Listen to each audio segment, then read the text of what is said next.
Hola, te damos la bienvenida a Altia Tech Talk, el podcast de Altia, donde analizamos el potencial de la tecnología para generar un crecimiento real. Si te apasiona la tecnología, puedes seguirnos en plataformas de audio como Spotify, Podimo o Apple Podcast y en las redes sociales de Altia. Soy Yolanda Sampayo, consultora de GIS y nuevas tecnologías. Y hoy hemos venido a hablar del mundo GIS y de la enorme transformación tecnológica que hemos vivido en los últimos años. En Milomática llevamos más de 20 años trabajando en este ámbito y hemos vivido muy de cerca esta transformación digital. Hemos pasado de aplicaciones muy técnicas, muy especializadas, dirigidas a perfiles muy específicos, a aplicaciones de uso diario, ¿no? Que está en nuestro día a día. Y para hablar de todo esto me acompaña Paco Navas, responsable del área de GIS y nuevas tecnologías. Pues hola Yoli, sí, efectivamente, ¿no? Llevamos ya más de 20 años trabajando en temas de GIS, ¿no? Trabajando juntos además. Y bueno, es verdad, si recordarás que cuando al principio hablamos con nuestros clientes, o nuestros clientes nos pedían, ¿no?, soluciones GIS, realmente lo que nos solían pedir era pasar del plano a aplicaciones digitales. Realmente era eso, no consistía en más. Era difícil imaginar hace 20 años que el GIS iba a convertir al final en una tecnología pues, casi imprescindible. Hoy vamos a hablar de eso, vamos a hablar de la evolución del GIS, ¿no?, desde el GIS de hace 20 años hasta el GIS actual, pero también vamos a introducir otros conceptos como es inteligencia artificial, GeoIA, gemelos digitales y entornos inmersivos, ¿no? Al final lo que vamos a ver es el paso desde una herramienta simple como era inicialmente y complementaria hasta una herramienta imprescindible como es hoy en día. Bueno, pues vamos a comenzar con eso, ¿no? En ver las diferencias entre el GIS clásico y el GIS actual, ¿no? En lo que llamamos plataforma inteligente. Se trata de eso, ¿no? Inicialmente el cliente nos pedía pues, pasar un plano y convertirlo en digital, y nosotros lo que hacíamos es representar puntos, líneas, polígonos, que es verdad que estaban asociados a información por detrás, ¿no? Información asociada, pero que daban vida a esas entidades gráficas, y eso ya supuso un paso importante, ¿no? Porque el GIS ya se vio qué posibilidades tenía a futuro y cómo podía solucionarnos parte de las necesidades de nuestros clientes y del usuario final también, que es de lo que se trata, ¿no? Si nos atenemos a lo que nosotros hemos hecho durante estos años, pues partimos de esos GIS simples, ¿no?, en los que muchas veces nosotros también hacíamos la propia georreferenciación de las entidades, ¿no?, para poderlas visualizar, hasta geoportales complejos en los que gestionamos información de catastro, de planeamiento, de agricultura, porque estamos todas juntas, ¿no? Quiero decir, al final esa información lo interesante es que es complementaria una con otra y esa explotación conjunta abre un mundo de posibilidades, ¿no? Y si nos atenemos a las fuentes de información, cuáles son las que utilizábamos, también lo mismo, ¿no? Inicialmente el cliente nos planteaba una necesidad y nosotros muchas veces teníamos que georreferenciar la información que íbamos a visualizar. Hoy en día tenemos, bueno, no voy a decir que es un número infinito, pero un número muy elevado de fuentes de información. Tenemos información de drones, información de sensórica, información de movilidad, de tráfico, y lo que se trata al final es de gestionar toda esa información de una forma conjunta. Prácticamente lo que hacemos son geoportales, ¿no? No hacemos esa información básica. De forma conjunta y ver cómo podemos obtener la información adecuada y que se convierta en una herramienta pues, prácticamente imprescindible. Si vemos nuestro día a día, cuando nosotros hacemos una compra, esa información queda georreferenciado donde la hemos hecho, cuando nos desplazamos con el coche también, ¿no?, queda también por donde pasamos en cada momento, o cuando nos mandan un paquete de mensajería también queda registrado cuál es el proceso hasta que llega hasta el domicilio. Todo el mundo que nos rodea está georreferenciado y ahora lo que se trata es de gestionar de la forma más adecuada toda esa información para obtener herramientas útiles. Está claro, ¿no? Antes consultábamos un mapa para saber dónde estaba algo. Ahora queremos ir más allá, ¿no? Queremos conocer el entorno, entenderlo y saber cómo nos afecta a nosotros, ¿no? Es curioso que no somos muchas veces conscientes de cómo utilizamos las aplicaciones GIS, ¿no? El caso más claro está en Google Maps. ¿Quién no consulta en Google Maps cómo llegar a un sitio, ¿no? Pues detrás de Google Maps están sistemas de información geográfica muy potentes, ¿no? Que no solo representan información geográfica, no solo representan las carreteras o los puntos de interés, sino que además consultan información en tiempo real, ¿no? El estado del tráfico, si ha habido un accidente, si hay obras, ¿no?, si hay programado un evento, ¿no? Y con toda esa información nos da la ruta más óptima para llegar al lugar y estima el tiempo que va a utilizar. Eso es, ¿no? Acabamos de pasar, por desgracia, ¿no? Recientemente una pandemia, ¿no? Y todos estamos pendientes de televisor, viendo cómo evolucionaba, dónde aparecían nuevos focos, ¿no? Pues bueno, esa información que para nosotros es solamente información, ¿no? Para los científicos en cada momento, pues les ha servido para ver cuál era el foco inicial, cómo se iba a evolucionar, digamos, la pandemia, y para poder establecer, ¿no? Medidas mitigadoras, ¿no? De los efectos de la misma, ¿no? Y, bueno, igual gracias al GIS un poco estamos todavía aquí, ¿no? Y también lo mismo, nosotros si estamos viendo los informativos de televisión y vemos el tiempo, ¿no? Y el pronóstico a 4 o 5 días, detrás también hay un GIS, ¿no? El resumen sería que hemos pasado de tener mapas digitales con sistemas de información geográfica cargadas de datos, ¿no? Entonces la siguiente pregunta lógica sería, ¿qué pasa si aplicamos inteligencia artificial a esa información? Pues lo que pasa, Juli, es que aparece un concepto nuevo, ¿no? El concepto de GeoIA, ¿no? La GeoIA, ¿qué es? ¿En qué consiste la GeoIA? Consiste precisamente en gestionar a través de un GIS tradicional la información, pero uniéndole también inteligencia artificial.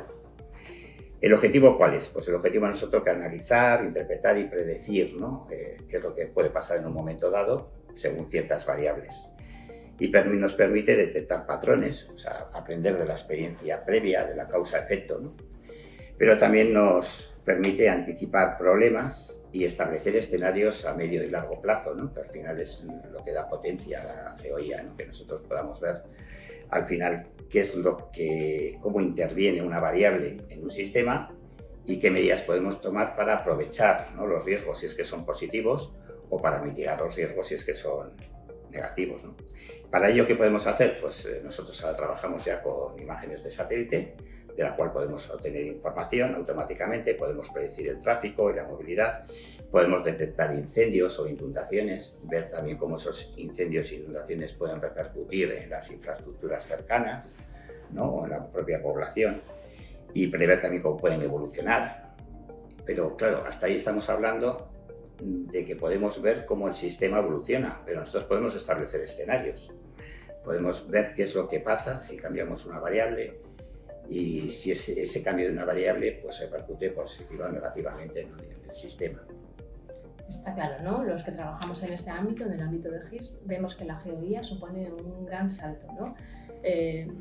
Resumiendo, como hemos dicho hasta ahora, la cantidad de información que recibimos es abismal, ¿no? Y el poder analizar esa información sería imposible, ¿no? Sin la GeoIA. Si volvemos otra vez a casos reales de uso real, volvemos a Google Maps, ¿no? Yo a Google Maps le puedo preguntar qué ruta puedo seguir mañana para ir al aeropuerto a las 3 de la tarde, ¿no? Google, el sistema de información geográfica que tiene detrás, no solo analiza la ruta, sino que además ahora se va a poner a analizar los datos históricos del tráfico. De un viernes a las 3 del mediodía va a juntar con información meteorológica o información de algún evento que ocurra y me va a devolver la ruta más óptima y el tiempo estimado. Podemos aterrizarlo a nuestro día a día, ¿no? A nuestro trabajo, ¿no? Tenemos por un lado proyectos de emergencias, proyectos de agricultura, vamos a explicarlos un poquito, ¿no? Por ejemplo, en emergencias pues podemos prever, según los datos, las previsiones meteorológicas, según los datos de biomasa, según los núcleos que hay de población, las infraestructuras que tenemos, cómo puede afectar, pues, por ejemplo, un incendio o una inundación, ¿no? Lo que comentábamos antes, ¿no? Pero no solamente ver cómo puede afectar, sino qué pasaría si nosotros cambiamos alguna variable, ¿no? O sea, quiere decir, si al final nosotros tenemos, pues imagínate, un incendio, y siempre que tengamos el incendio sabemos que tenemos que enviar un VTEL, ¿no? Que tenemos que intentar solucionar ese incendio, ¿no? Pero si resulta que ese día ha habido un evento deportivo y la carretera para que lleguen está cortada, ¿no? Pues podemos prever ese escenario, poner esas condiciones y ver cuál es la solución más efectiva para mitigar los riesgos, ¿no? Si nos vamos al campo de agricultura, también lo mismo, ¿no? Pues a través de sensórica, pues podemos comprobar cuál es pues la composición del terreno, ¿no? Cuál es su grado de humedad, pero también podemos tener otros datos, ¿no? Podemos también tener datos atmosféricos, podemos tener datos de infraestructura, al final datos poblacionales otra vez también lo mismo, y podemos ver cómo puede evolucionar los cultivos en el futuro, cuál puede ser el cultivo óptimo dentro de unos años, teniendo en cuenta todas esas variables, ¿no? Algo que era impensable hace unos años, ¿no? Y que solamente se podía hacer con la experiencia humana. y que tiene sus limitaciones, digamos, en este caso. Hoy en día podemos actuar con variables y ese actuar con variables a través de la GeoIA nos da más certeza, ¿no?, sobre los posibles escenarios futuros, ¿no? Aunque es verdad que siempre estamos hablando, siempre que interviene la inteligencia artificial, estamos hablando de posibilidades, no de certezas como tales. Bueno, pues hasta ahora que estamos hablando de que somos capaces de tener sistemas de información geográfica conectados a datos en tiempo real y combinándolos con inteligencia artificial. Ahora introducimos aquí un nuevo concepto, ¿no?, que está muy de moda últimamente, el gemelo digital. Paco, ¿qué es el gemelo digital? Pues el gemelo digital no es nada más que una representación visual, inteligente de un objeto, de un territorio, de un proceso, de un proceso productivo o de una fábrica en sí, ¿no?, con todos, uniendo también proveedores y clientes finales, ¿no?, pero que está conectado continuamente a datos reales.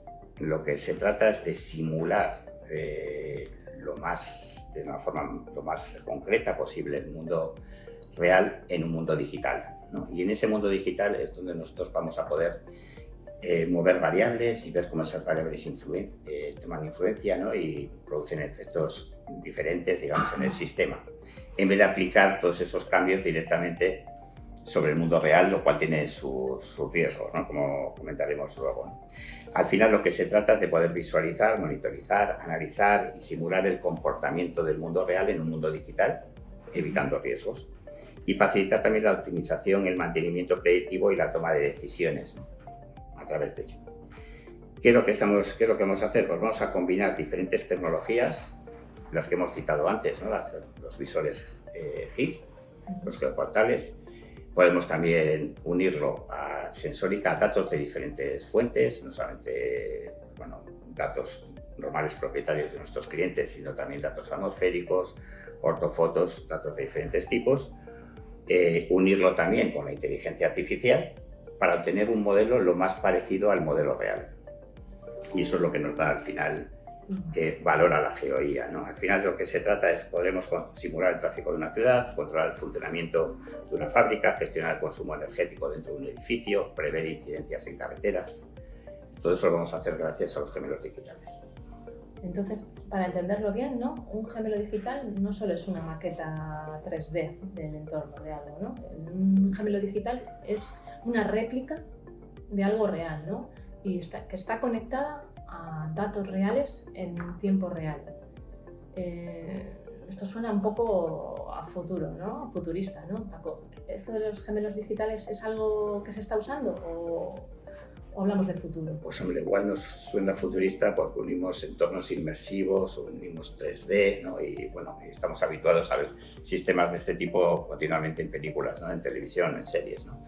Pero la realidad es que no, los gemelos digitales los estamos utilizando ya. Si le quitamos el componente 3D, que no deja de ser un componente, y el componente de inteligencia artificial, que eso ya es más que un componente porque es un factor determinante, ¿no?, de los gemelos digitales, pues cualquier mapa, cualquier geoportal realmente es un gemelo digital del territorio, ¿no? Estamos gestionando datos, muchas veces en tiempo real, y eso realmente es un gemelo digital. Lo importante, o donde crece el valor, es cuando a ese gemelo digital le unimos la inteligencia artificial, ¿no?, para tener al final una simulación concreta de lo que puede ser una ciudad entera o de un proceso en una fábrica. Por ejemplo, si nos vamos a una ciudad, imagínate que podemos representar, ¿no?, o tener un gemelo digital de la ciudad con todos sus condicionantes, ¿no?, el tráfico, la movilidad de las personas, los eventos que suceden en cada momento, la contaminación atmosférica. Tenemos todo un sistema global en una misma solución, digamos, y en el que podemos ver qué es lo que pasa, cómo influencia en cada uno de los subsistemas que están dentro de ese gemelo digital cualquier cambio de una variable, ¿no? Si nosotros tenemos un evento deportivo que nos corta el tráfico en una calle determinada, tenemos que variar el tráfico, ¿no?, en esa calle. Pero también se varía el flujo de mercancías, ¿no?, en la provisión de los supermercados en un momento dado, ¿no? Entonces, al final, ese es el poder de un gemelo digital, ¿no?, que cambiamos una variable y podemos ver el efecto mariposa que se produce en todo el resto de las variables. Eso sí estamos hablando de una ciudad, porque cuando nos dirigimos a un cliente, siempre no tendemos a hablar de gemelos digitales territoriales, ¿no? Pero realmente un gemelo digital no tiene por qué ser solamente de territorio. Si nos vamos al campo de una fábrica, o el ámbito de una fábrica. En una fábrica existe un proceso productivo, vamos a limitar que las variables que intervienen es la temperatura y la velocidad de las máquinas, pero podemos añadir más variables, el número de operarios, el aprovisionamiento de mercancías, ¿no? De materia prima, ¿no? A través de los proveedores y la distribución de los productos finales a la ciudadanía, ¿no? Todo eso forma un sistema. En ese sistema, si nosotros variamos la temperatura de la máquina, podemos ver cómo, si se va a colapsar, si no vamos a tener stock suficiente para distribuirlo, si vamos a tener el almacén repleto de materia prima que nos envían los proveedores y que no podemos darle salida, ¿no? Al final, eso es lo bonito, eso es lo útil, ¿no? Que tenemos de un gemelo digital, ¿no? Que podemos prever. Incluso piensa en la salida de la mercancía, en la distribución del producto final a nuestros clientes, ¿no? Si se produce un cambio en infraestructura, un cambio en gustos, un cambio demográfico en una zona determinada, nosotros podemos prever, ¿no? Ese escenario y dentro del gemelo digital ver cómo tenemos que variar nuestra cadena productiva, incluso igual la línea productiva, ¿no? Que tenemos en nuestra fábrica para seguir obteniendo los beneficios, ¿no? Bueno, pues entonces ya tenemos tecnologías que nos permiten consultar información, conectarla, entenderla y simular escenarios, ¿no? ¿Qué pasaría ahora si introducimos una manera nueva de consultar esa información? Pues es cierto, ¿no? Estamos habituados a interactuar con los entornos a través de una pantalla y un ratón. Pero hoy en día cada vez se habla más de tecnologías inmersivas, ¿no? Es como un concepto nuevo, ¿no? Que está ahí, que no está nuevo porque ya existe desde hace años, ¿no? Pero que hoy en día es cuando tiene más valor. Pues bien, vamos a intentar explicar un poquito en qué consisten las tecnologías inmersivas. Primero nos vamos a abstraer del GIS para explicarlo y luego ya vamos a unirlo al GIS en lo que antes comentamos que es el Spatial Computing, ¿no? Que al final es un concepto nuevo, ¿no? Que vamos a tener.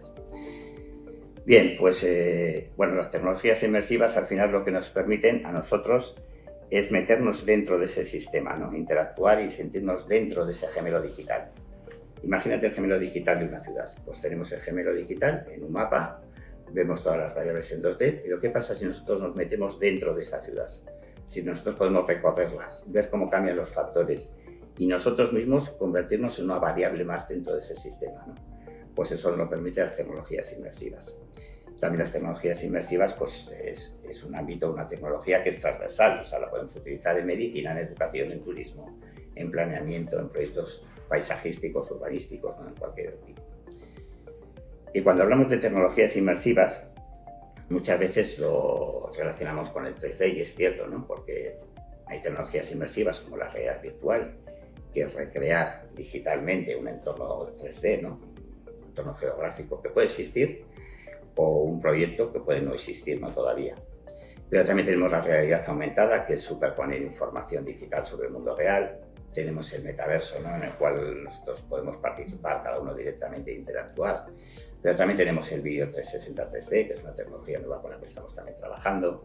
Tenemos los recorridos virtuales y tenemos también tecnologías inmersivas que no son 3D, como son los vídeos CGI, ¿no? En los cuales nosotros podemos tener al final pues un entorno pues casi cinematográfico y muy real, ¿no? Donde la línea entre lo digital y lo virtual se difumina mucho y poder trabajar con ello, ¿no? Entonces, ese es el enfoque, ¿no? Entonces, la idea importante con la que nos vamos a quedar es que las tecnologías inmersivas nos permiten consultar la información, no solo consultar la información, sino experimentarla, ¿no? Nosotros con las tecnologías inmersivas hemos pasado, ¿no? Recuerdo la primera vez, el primer contacto que tuvimos con el GIS y las nuevas tecnologías y fue con nuestro producto Smart Video, ¿no? El Smart Video, ¿qué hacía? Combina vídeo 360 3D de un recorrido de una ruta ciclista, ¿no? Con un mapa GIS 2D 3D de esa ruta, ¿no? De esta manera nosotros podemos consultar en el vídeo 360 cómo es la ruta, el entorno, ¿no?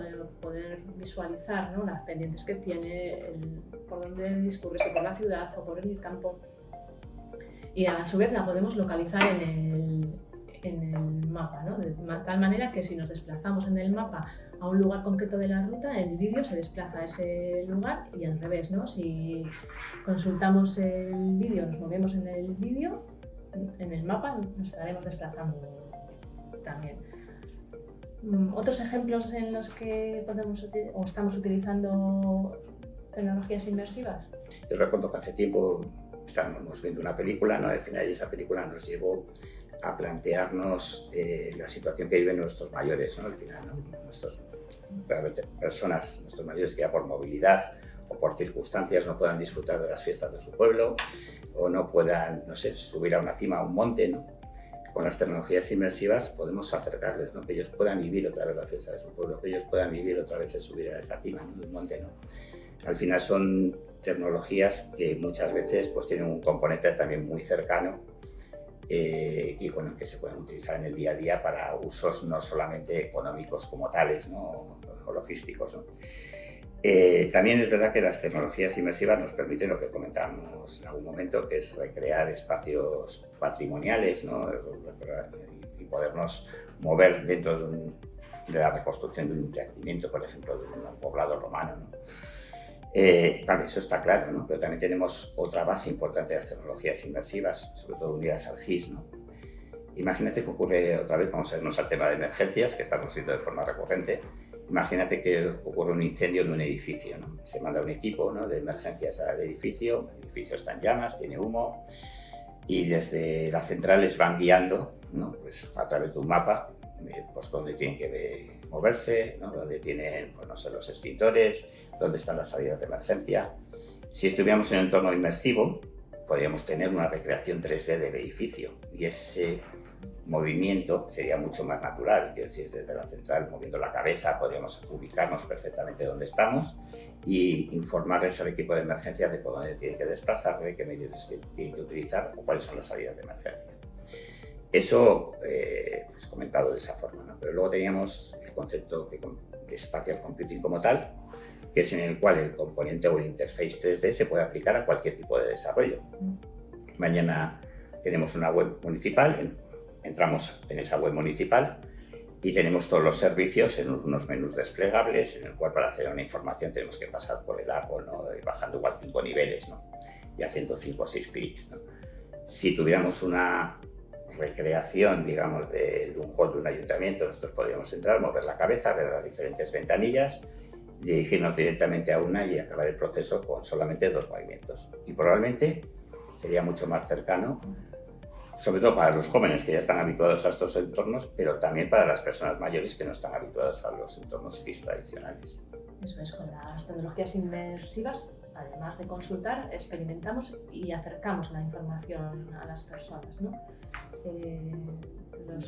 Como hemos comentado con los ejemplos, la aplicación de las tecnologías inmersivas está clara en muchos ámbitos, ¿no? En el turismo, antes de ir a un lugar, cualquiera pregunta, ¿no? O cualquiera consulta información de lo que se puede visitar, ¿no?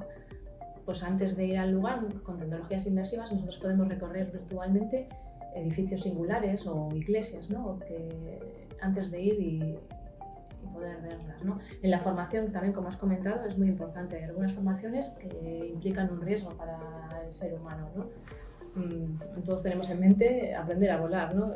Siempre es mejor aprender a volar en un simulador, empezar a aprender a volar en un simulador que no en vivo y en directo. Sí, bueno, dentro del campo educativo también lo mismo, ¿no? Acercar a las nuevas generaciones, por ejemplo, que están estudiando, imagínate, historia, estamos ahora en un proyecto de este tipo, ¿no?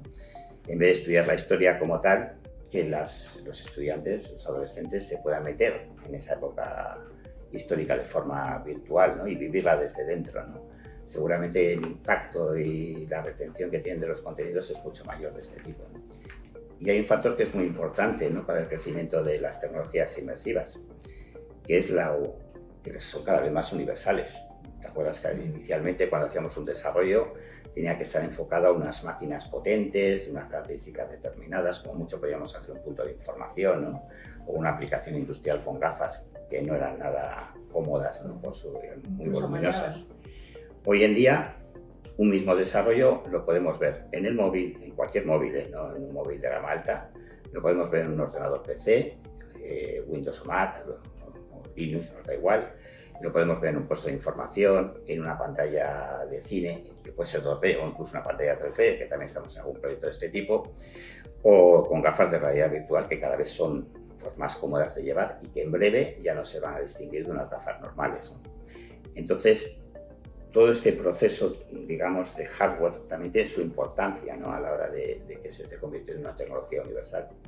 Y la potencial, como comentábamos antes, si lo unimos a inteligencia artificial y a GIS, pues las posibilidades son infinitas. Bueno, si repasamos lo que hemos visto, ¿no? Los sistemas de información geográfica, datos en tiempo real, gemelos digitales, inteligencia artificial, tecnologías inmersivas, todo esto, la pregunta es ¿hacia dónde nos lleva toda esta tecnología? Pues nos lleva a un futuro ilusionante, ¿no?, al final, ¿no? Hay una frase que la tengo apuntada, la voy a leer tal cual, porque es una frase que resume muy bien cuál va a ser el futuro, ¿no? Y que dice que en el futuro la persona usuaria dejará de observar la información desde fuera y pasará a formar parte de ella. Y es verdad, ¿no? Eso ya está pasando a día de hoy. Cuando hablamos de la evolución futura, tenemos que ver también en qué situación estamos ahora con respecto a la que preveíamos hace 15, 20 años. Era inimaginable entonces que hoy en día iba a estar todo el mundo interconectado, ¿no?, que al final toda la información iba a estar georreferenciada. Era casi imposible hace 10 años pensar que hoy con unas gafas simples, normales, con las que podemos vestir en cualquier momento, podemos superponer información digital al mundo real, y también que cualquier persona iba a poder disfrutar desde su casa, pues, de lo que comentamos, ¿no?, de pasear por la superficie de Marte o de moverse por dentro de un poblado romano, lo que comentábamos antes, ¿no?, por citar algunos proyectos en los que estamos, o también de que desde remoto podríamos guiar a un operario que está, pues, a miles de kilómetros manejando una maquinaria, y que sobre esa maquinaria el operario iba a poder ver información en tiempo real de parámetros, y nosotros íbamos a poder estar viendo lo que ve el operario y desde el gabinete pues poder guiarle, ¿no? Eso es el presente. ¿Cuál es el futuro? Pues bueno, no sé cuál va a ser el futuro. La realidad es que hoy ya tenemos coches autónomos, ya tenemos robots que reparten, ¿no?, ellos solos, digamos, la paquetería. Detrás de los coches autónomos y de esos robots, el GIS es súper importante.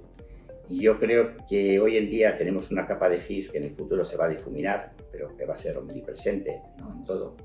Y que en cuanto a las tecnologías inmersivas, por la línea que existe hoy difusa entre la realidad y el mundo digital, pues casi va a desaparecer, ¿no? Entonces el GIS va a formar parte, el GIS y las tecnologías inmersivas, de nuestro día a día, de nuestro trabajo, de nuestro ocio, y va a estar siempre presente desde que nos levantamos hasta que nos acostamos. Eso es, ¿no? Yo creo que uno de los grandes cambios de la tecnología es que se volverá cada vez más intuitiva, ¿no?, más natural y más integrada en nuestro día a día. No quería utilizar ningún término que no sea en castellano, se llama wearable, ¿no? Al final también, ¿no?, que se va a ser más, va a estar en nuestro día a día de una forma natural, que es lo que comentas. Y hasta aquí el programa de hoy. Gracias, Paco, por acompañarnos a este episodio de Altia Tech Talk. Pues nada, solamente recordaros que estamos a vuestra disposición, ¿no?, no solamente para hablar del futuro, de las posibilidades del GIS, las tecnologías inmersivas, sino también para explicaros qué soluciones no podemos aportar a nuestros clientes en todo momento, ¿no? Así que gracias por vuestra atención.